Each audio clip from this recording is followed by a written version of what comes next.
Oh, there we go. Hello. It's working. All right. Welcome, everyone. Today, we're doing our second live lesson on YouTube. You can see it's quite a mess behind me. I've got some parts that I ordered online, which needs to go into my car.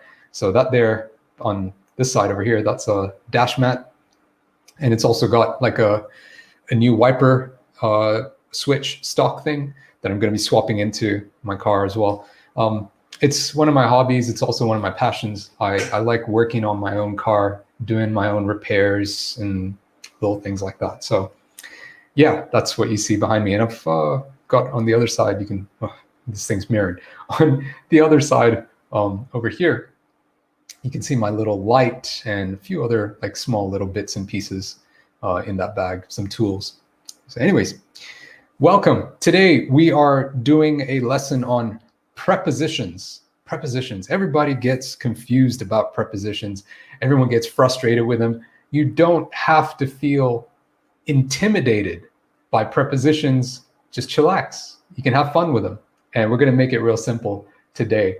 Hey, Raj, welcome. Thank you for joining. Shubham, great to see you. Thank you for joining the lesson.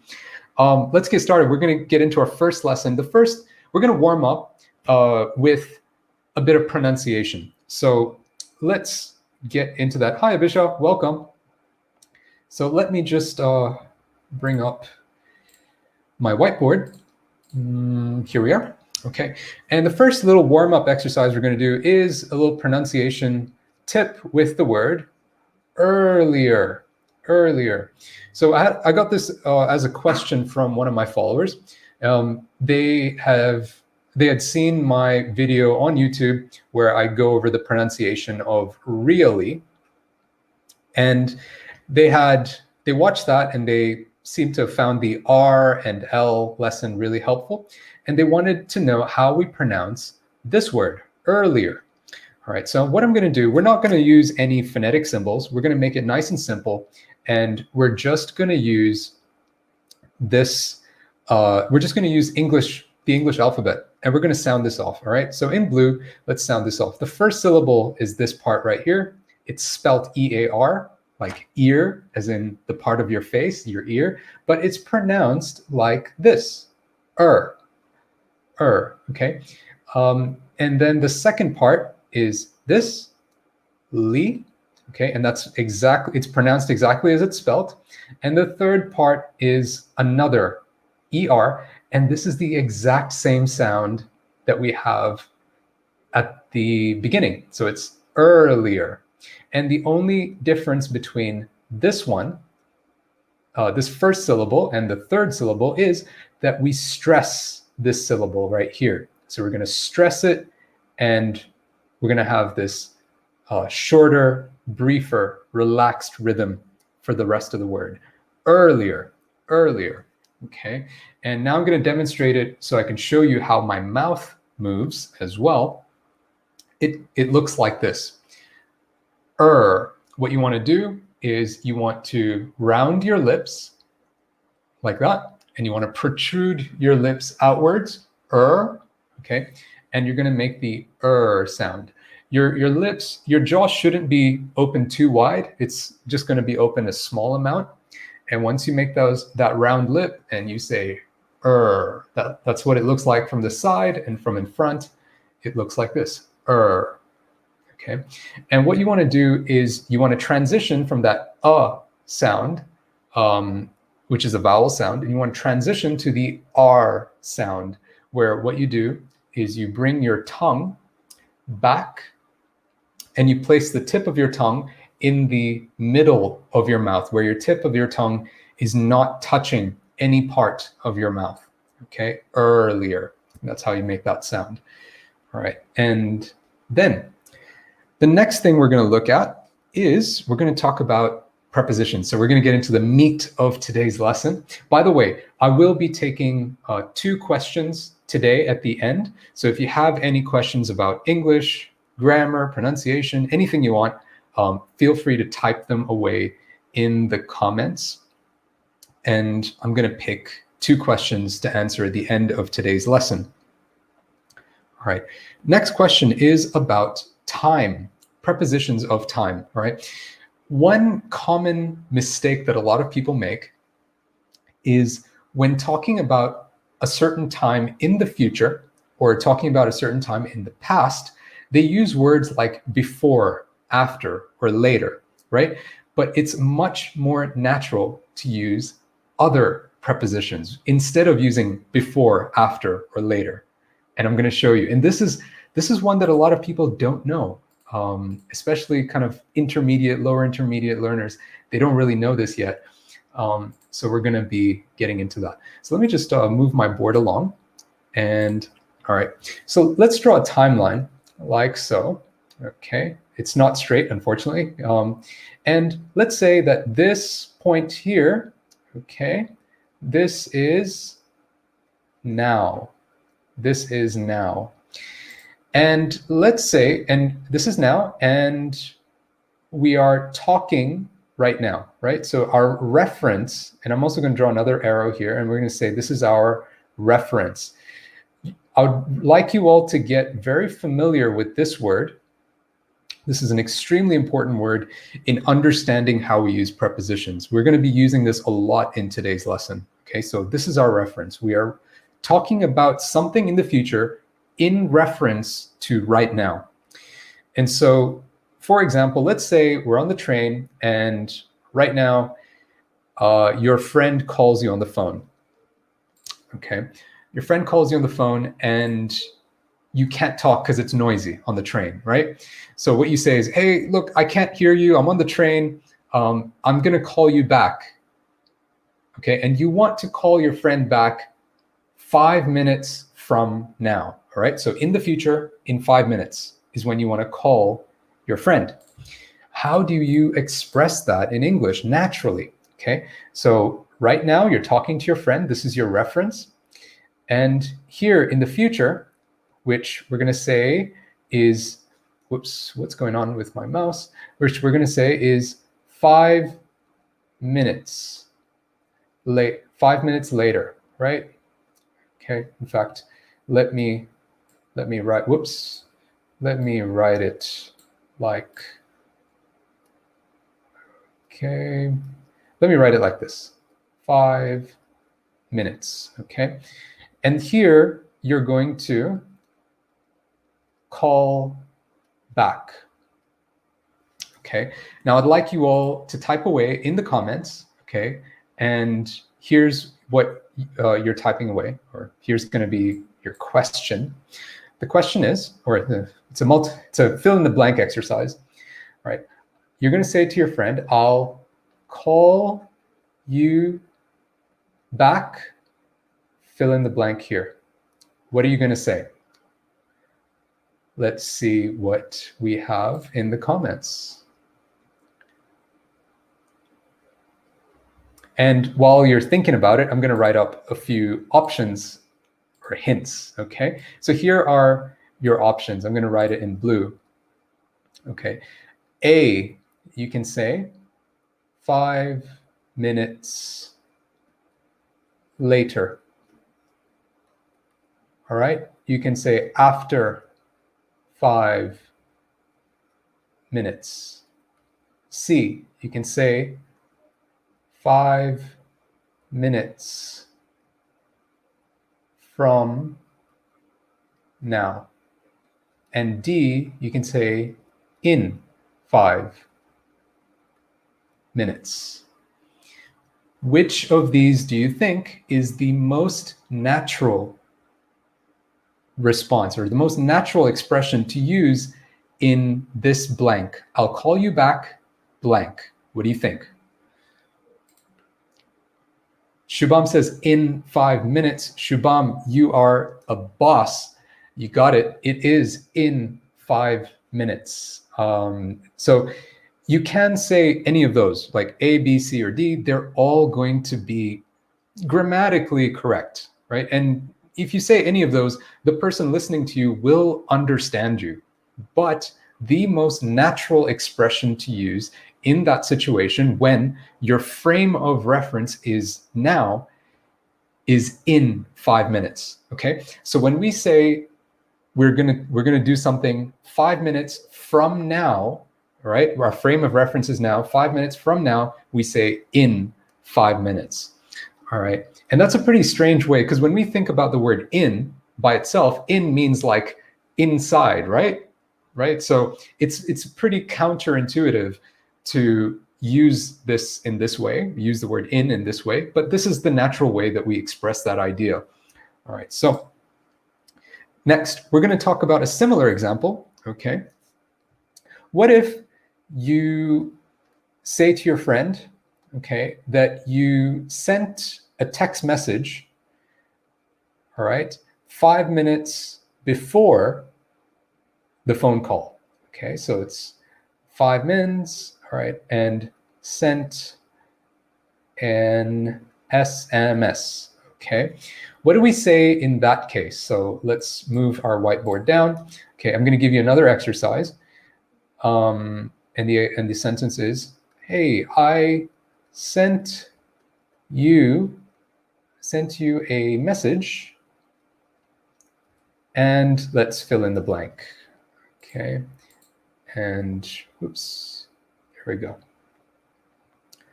All right, and while you're thinking about it, I'm just going to write up some options here on the side. And let's use, what color should we use? Let's use blue again. So A is 5 minutes before. All right. B is 5 minutes ago. C is 5 minutes prior. D is 5 minutes previously. Which of these would be the most natural expression? Oh wait, I'm actually not sharing my screen. Hang on, sorry. I didn't realize I wasn't sharing my screen. Okay, let's do that. Here we go. Okay, so one more time. Let's say you get a call from your friend, and you want to say to your friend that you sent that friend a text message 5 minutes before this point in time right now. So our frame of reference is still now, and we're talking about this, sending an SMS 5 minutes before now. Okay, and actually and this is what we're doing as an exercise just to practice this. I'd like you to fill in the blank here. The sentence is, I sent you a message blank. What goes in that blank? A, B, C, or D? A is 5 minutes before, B is 5 minutes ago, C is 5 minutes prior, D is 5 minutes previously, and I'm going to give you a fifth one, 5 minutes earlier, which is the word we used, which is the word that we practiced for pronunciation at the start when we were warming up. What do you think is the correct answer? Type away in the comments. Let's see what you all think. Shubham says B. Syed Abdul Rahim says B. Akhil says B. Everyone says B. Hi, Lolly. Great to see you. Welcome. And the correct answer is B and E. All right. But actually, I like B better. B is the most natural expression to use. This word ago is like the equivalent of before when we use our frame of reference, when the present, when right now is our frame of reference.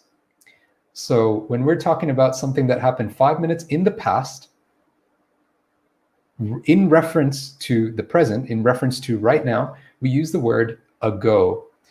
All right, so the two prepositions I'd like you to take away from this is how to use in correctly and how to use ago correctly. And please, if you're not using these, if you're saying like 5 minutes later or after 5 minutes, when your frame of reference is now, or if you're using words like before, start using in and ago. You're going to sound so much more natural. All right. Okay, so 5 minutes earlier, yeah, you can say 5 minutes earlier, but I guess in a phone conversation with your friend where it's really informal, like 5 minutes earlier sounds sounds a bit weird. It's not the most natural expression to use. Now, here's a question. When do we use those other alternatives? So we talked about those other ones, and I did say that they're grammatically correct. So 5 minutes previously is not, so we're going to get rid of this one. Okay, but 5 minutes prior, 5 minutes before, 5 minutes earlier, like all of these are grammatically correct expressions. And then even saying 5 minutes from now, after 5 minutes, 5 minutes later, these are also grammatically correct. Why don't we use these expressions here? And more importantly, when do we use these other expressions? So when do we use this one, and what about this one, and this one, and this one? When do we use these? Go ahead, type away in the comments. What do you think? I sent you a message a long time ago, Subham. You can say that. If it was a long time ago, of course, yes. Anyone have any clues as to when we use those? Not sure, not sure. Okay, let's get into it. We use these, and remember I said that this thing called reference is really important. We're going to be using it for the rest of today's lesson, and that's because that's the difference. I mean, understanding this concept of reference is what's going to unmystify it's going to unmystify so many things about prepositions. So if we draw another timeline, okay, and let's say that this is the present, this is now, okay, and we are having a conversation now about something that happened or something that is going to happen in the future. Okay, so we are talking about, let's say, a party that we're having tomorrow. Okay, we're talking about our plans for the party. Now, obviously, if we zoom into this event, we're going to have its own timeline, right? We're going to have, like, this is the party timeline. Okay, so the party starts here. Okay, and the party finishes here. And we're going to have different events planned along the way. We might have, for example, we might have games, and then we might have dancing, and then we might have like a birthday cake or something, okay, and maybe something else later on. So when we are talking about our plans in the future, or even if we're talking about something that happened in the past, let's say this is now, and let's say we're talking about something that happened yesterday. Let's say the party happened yesterday. Okay, either way, our frame of reference, whoops, I'm not spelling that correctly, reference, okay, reference is a different point in time, right? Our frame of reference is not right now, okay? So in a conversation about a party, something that happened at a different point in time, or something that's going to happen at a different point in time, we can use these words. We can use these words like after, later, before, prior, earlier. And let's build some examples using those, talking about the party, okay? So we're going to say that we are going to play games before we dance. Okay, we're talking about the relationship between the games and the dancing, and our reference is this block of time here. Okay, which is not right now. And that's why we can use words like before. We can also say after we finish dancing, after we finish dancing, we're going to cut the cake. Or 5 minutes after we finish dancing, we're going to cut the cake. Or let's say we're going to play games and then dance. We start a new sentence. We can say 5 minutes later, we will cut the cake. All right. So that's where we can use these words, later and after and before. We can even use 5 minutes earlier. Let's say we're going to have games and we're going to cut the cake. But when are we going to dance? Well, 5 minutes earlier, we're going to dance. Okay, or we're going to cut the cake 5 minutes earlier. We're going to bring the cake out, for example. Right. So again, all of this is all about this keyword reference. If there's one thing you take away from this lesson, please remember that word reference. And if you ever get confused about prepositions, think about reference. All right. Let's move on to the next thing that I have planned for today. I'm going to be showing you something really cool. It's called a preposition triangle. If you're getting confused between in, on, and at when talking about location, talking about time, I'm going to make it real simple using this thing called a preposition triangle. Okay. Now, word of warning, if you just memorize this preposition triangle, that's not how you're going to speak fluently and use the prepositions correctly. You acquire fluency through practice and muscle memory. Okay, you internalize that information where you're not thinking about the rules and arranging words in your head. Fluency is where an idea, a message pops in your head and the words just flow by themselves off your tongue. They just roll off your tongue. That is what fluency looks like. It's effortless. It's easy, right? So, but for the purposes of studying, and I do recommend studying as something to supplement your language learning, we are going to look at the grammar rules, which is we're going to use the preposition triangle. So the preposition triangle looks like this.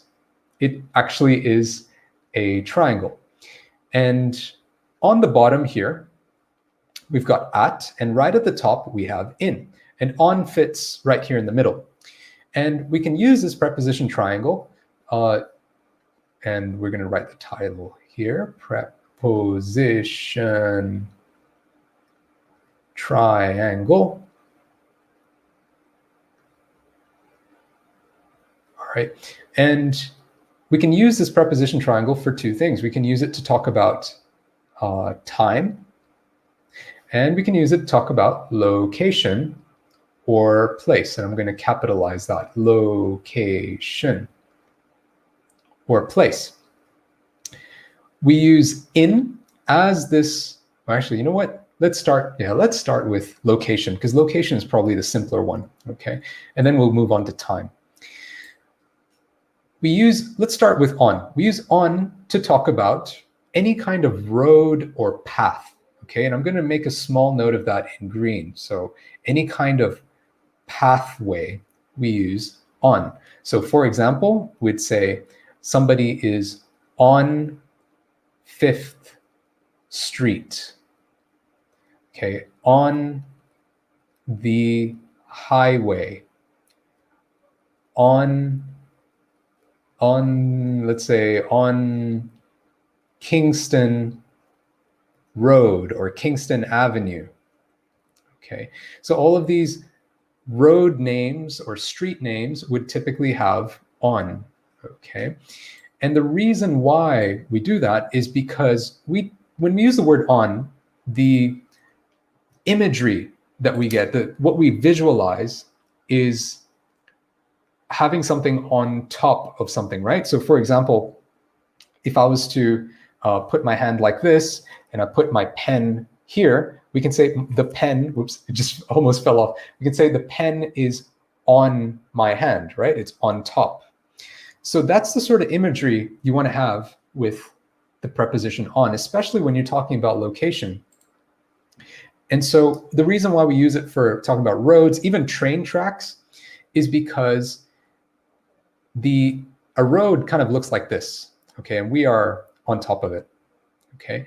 And if you kind of cut the ends it looks like this big flat plate, almost a square or rectangular flat plate or flat line, and we are standing on top of it. Even if we're, let's say, inside a vehicle, okay, let's draw a car like that. Even if we're inside a vehicle, we're still on this platform, okay? And that's why the imagery of a street or a highway or something like that, or a pathway, is this, and that's why we use on, okay? Next, we're going to talk about at. Notice how on this triangle, at is right here at the bottom where the triangle gets pointy and sharp, and it's at the smallest part of the triangle.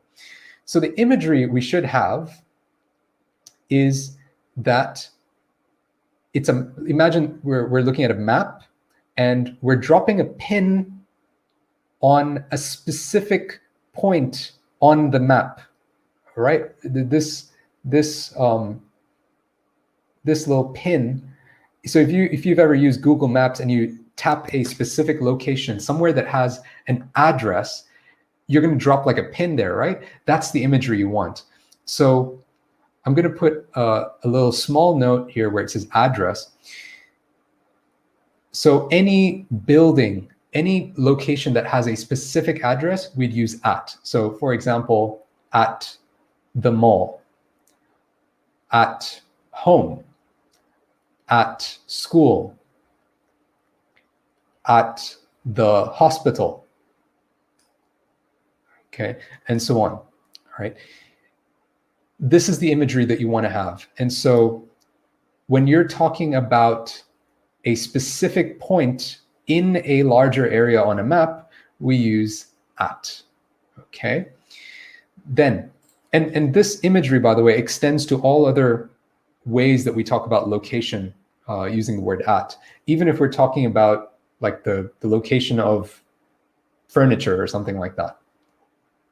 It's probably not the best example. Anyways, let's draw another map, okay? And let's say we are here, okay? Now remember that keyword that we talked about, which was reference, right?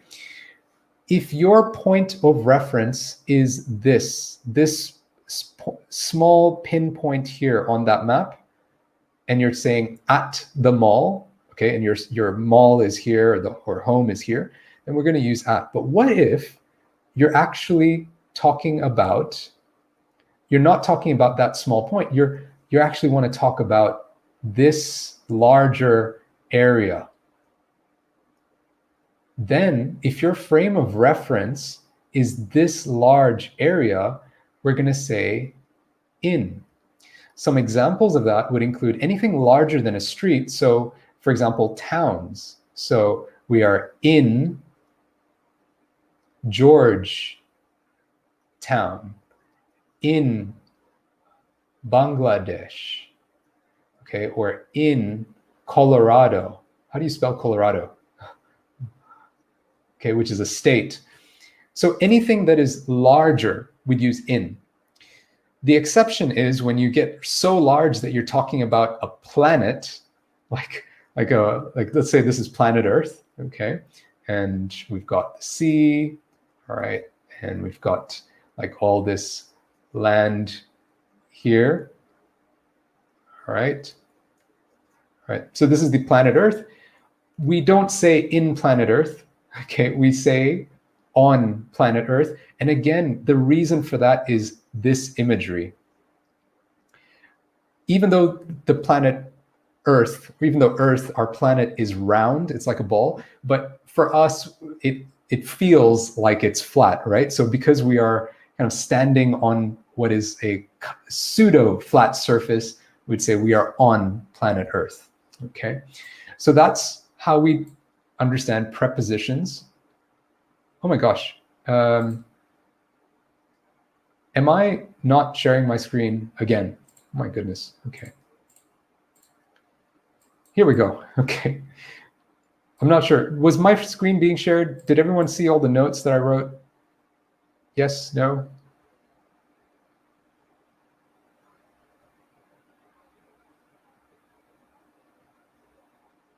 And I just realized I made a spelling mistake. Oh, silly me. It's George with an E, Georgetown. So there we go. Quick summary. In is for using this largest part of the triangle. It's for talking about large locations. And our frame of reference is this large location here. We use on for talking about any kind of pathway or platform, where if it's a road, we look at it as a pathway, and this is the imagery we have. And if it's a planet, then again, we are on the planet because it feels like a flat surface to us. Or yep, it seems like a flat surface to us. It appears like a flat surface.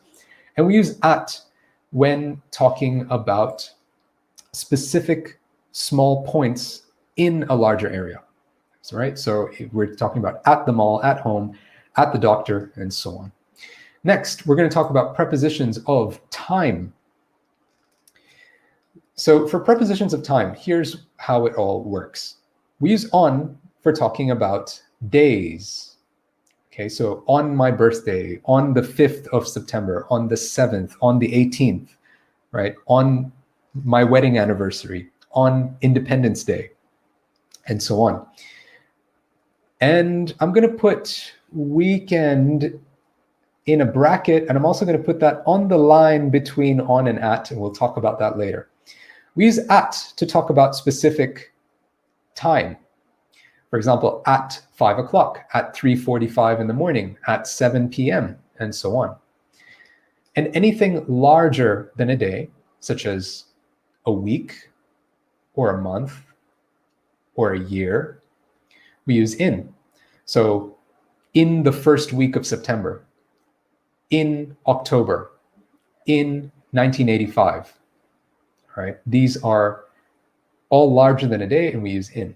Now, the weekend is different depending on whether it's American or British English. I think, from memory, I think it's, if it's American English, we use on for weekend, so we'd say on the weekend. If it's British English, then we'd say at the weekend, I believe. It could be the other way around. I need to double check that. But it's not really going to matter. If you say on the weekend or at the weekend, whoever you're talking to will understand you. That's the only kind of iffy exception that's kind of on the fence. It could be this way or that way. But everything else, days, time, week, month, and so on, it's going to fit into those very clear separated boxes for in, on, at. There we go. So that is prepositions demystified for you. We're going to talk about a couple of exceptions, and then we'll get to 2 questions. And oh yes, on vacation. That's another cool one. That one is talking about activities, so we'll probably do a different lesson on that. But for now, we're talking about just location and time. All right, on vacation. When you talk about long trips, we typically use on. So on vacation, on holiday, on a trip, and so on. Okay. 2 exceptions, or not two common questions we get is it in the corner, at the corner, or on the corner? Which is correct? Is it in the back or at the back? Which is correct? All right. So I'm going to bring up my screen again, and we're going to move along. Okay, and let's do this as a quiz. All right. Let's say is it in, on, at, and we're going to say this is A, B, C, at the corner. Okay, which of these is correct? Please type A, B, or C in the chat. All right, and we're going to look at another one later on. Let me just get back to the chat. Ooh, okay, some people say at the corner. Wally says at the corner. Shubham, you say at the corner. Anyone else want to take a guess? Rujan says C as well. Wally says C. Okay. The correct answer is it could be any of them. Okay. And the reason why is because of, again, that thing that we talked about earlier, reference. Okay. Remember how when we talk about location, we have this triangle. So in is talking about this wide open space, and where something is in a larger area. On is when we're talking about something on top, on the outside, or on a surface. And at is talking about a specific point, right? So we can apply those same three principles to how we talk about a corner. Okay, so let me give you some examples, and I'm going to draw some diagrams to illustrate this. Let's say that you drop your phone. Okay, this is your phone, right? And let's say when you drop your phone, it gets damaged here. Okay, so what you can say is you can use the sentence, it is chipped, or it is cracked. It is cracked at the corner. All right. So when we say it is cracked at the corner, what does that mean? It just means that our reference is like this. Whoops. Our reference is like this, right? So we're talking about on the entire phone, it's just at one specific small point at the corner, it is cracked, okay? So that's when we use at. All right, let's go back a little bit. What if we say it is cracked on the corner? What if we change this to on? What does that mean? Well, if we zoom in on this place, it looks like this, right? It's a flat surface, and this section here is cracked. So if our reference, if we're looking at it from the side, all right, let's imagine this is the phone, okay, we're looking at it from the side, okay, and if we're looking at it real close, this point here, so you can say it is cracked on the corner, right?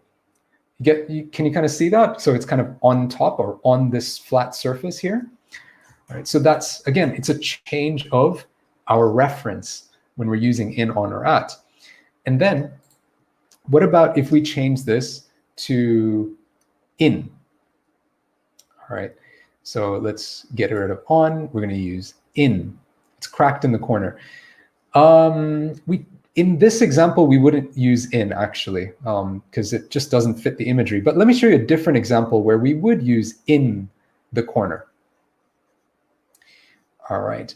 And in fact, for this, I'm not even going to draw a picture. I'm just going to show you my video.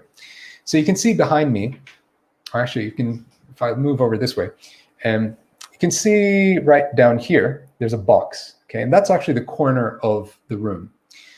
So in this case, you can notice how this room is really big. And if you kind of imagine like my hand like this is the room, okay? And right over here, there's an object, right?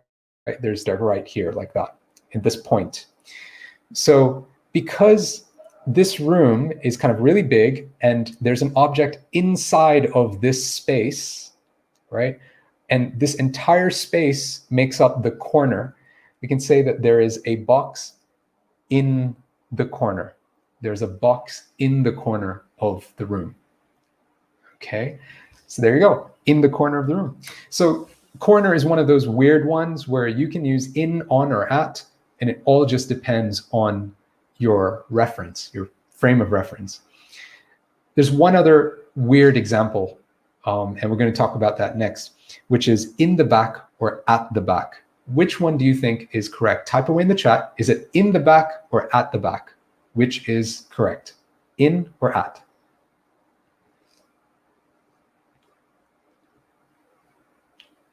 In or at? In the back, at the back?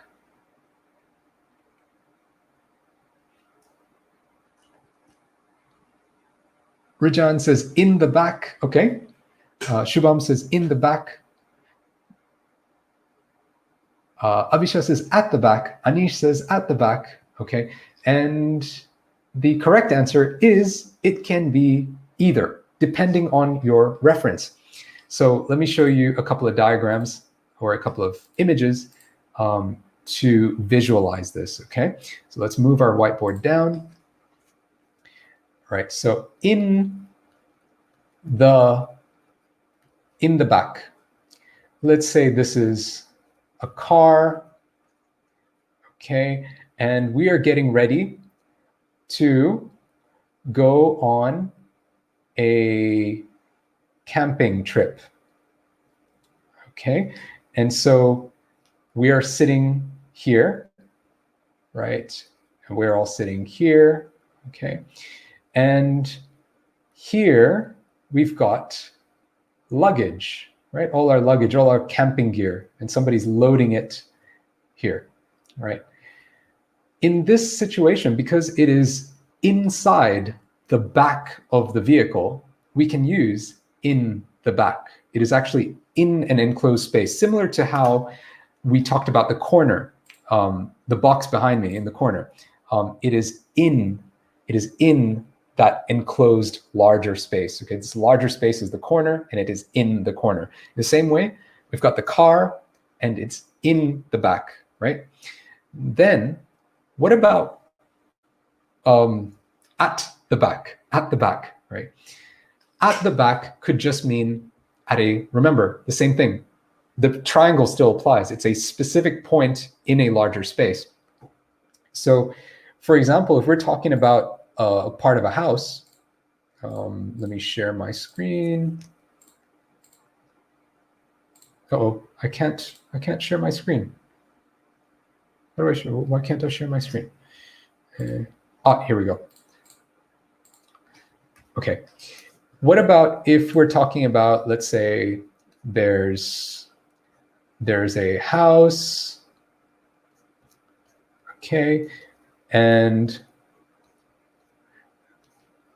over here they have a garden,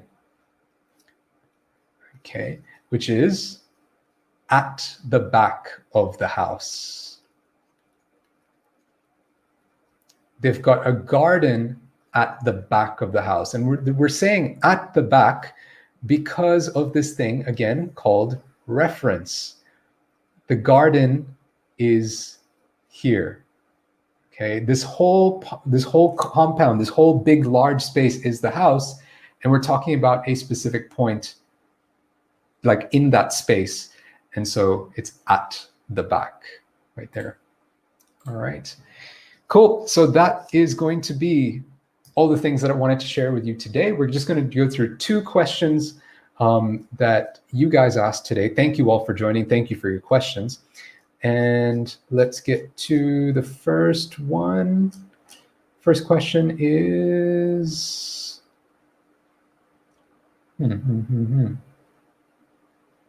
Great question. First question is about over. We're going to take this question here from Shubham. Shubham, thank you for the question. It perfectly fits our theme for today, which is prepositions. Over. There are so many ways we can use over, but I'm just going to draw a really quick diagram to show what that looks like. So let's say we have a block here, okay, and Shubham, this is you, and you are running, okay, you're running, and what you want to do is you want to run like this, and you want to go over the block. You're going to jump over the block. So this idea of over is about going up or crossing something by going up and above the thing, right? So we can jump over this block. You can go over a bridge if there's like a river here, and there's, let's say, a bridge. You can go over the bridge, and yeah, plenty of other examples like that. So over is generally this sort of imagery right here. Oh no, I'm not sharing my screen again. Sorry, hang on. Let me do this properly. Okay, Shubham, once again, here's a block, you are running, and you want to go over this block. So over is this idea of going up and across, over the top. Okay, so you're going over the block. You can also go over a river by crossing a bridge, and so on. Okay, I'm not going to stop sharing my screen. I'm just going to leave it shared because you can see my video as well. Next question. Thank you, Shubham, for that question. Next question. Can you tell me this sentence comes under which tense category or what type of tense it is? I'm sorry, Ketul, I'm not sure I understand your question. Which sentence are you talking about? I'm not sure. We're going to take a different question. Okay. There's one other thing I want to warn you about, and that is in relation to talking about prepositions of time. Remember, we talked about how prepositions of time are used for talking about like day, time, weekend, and so on. The one thing you do not want to do is do not put two prepositions together. So for example, one of the common mistakes that I see a lot is I'm at my home. You can say that. I mean, that is grammatically correct. I'm sorry, I'm at my home. I'm going to home. The reason why we cannot use to here is because in this sentence, the word home is a preposition. So we cannot use to and home. We cannot use two prepositions together like this. And so we need to get rid of one of them, which is this one here. And we're going to say, I'm going home. Another mistake that I commonly see is with these prepositions talking about time. People often say,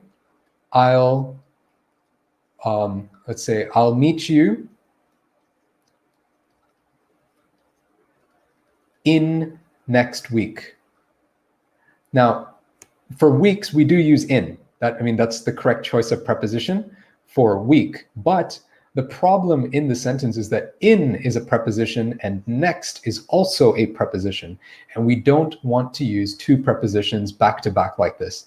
So what we need to do is get rid of this in and just say next week, because this is the important information. It's not this week, it's next week. All right. And the same thing, whether it's next month, next year, right? We'd say, I'll meet you next month. I'll meet you next year. We do not say in next year or in next month. All right.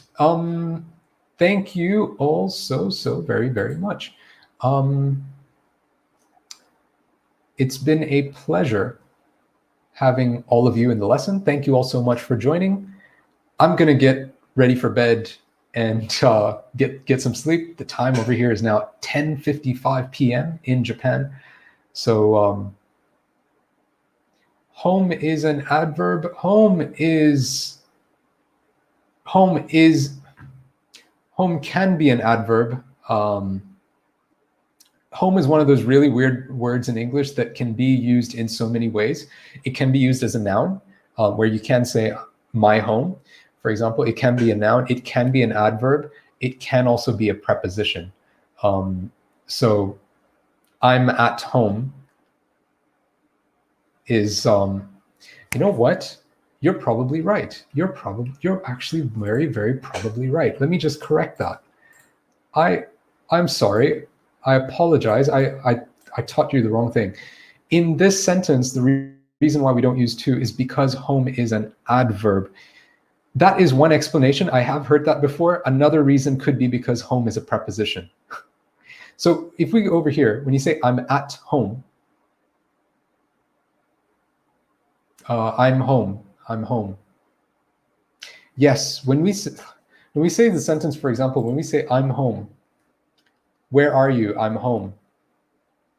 Here, it's a preposition. It's like saying I'm outside, right? Where outside is also a preposition. But I believe the reason why in this sentence I'm going home is, the reason why when we use home in this sentence, I'm going home, it is a preposition or perhaps an adverb, which modifies the word going. I'm not 100% sure now. I need to double check this. I will double check it and get back to you, because I have heard both explanations. I've heard the preposition explanation and I've also heard the adverb one. So it could be either. Who knows? It could be both. English is a funny, strange language. Anyways, thank you all for joining me. Have a wonderful week. Talk to you guys soon. Take care. Be safe. Love yous. Bye-bye.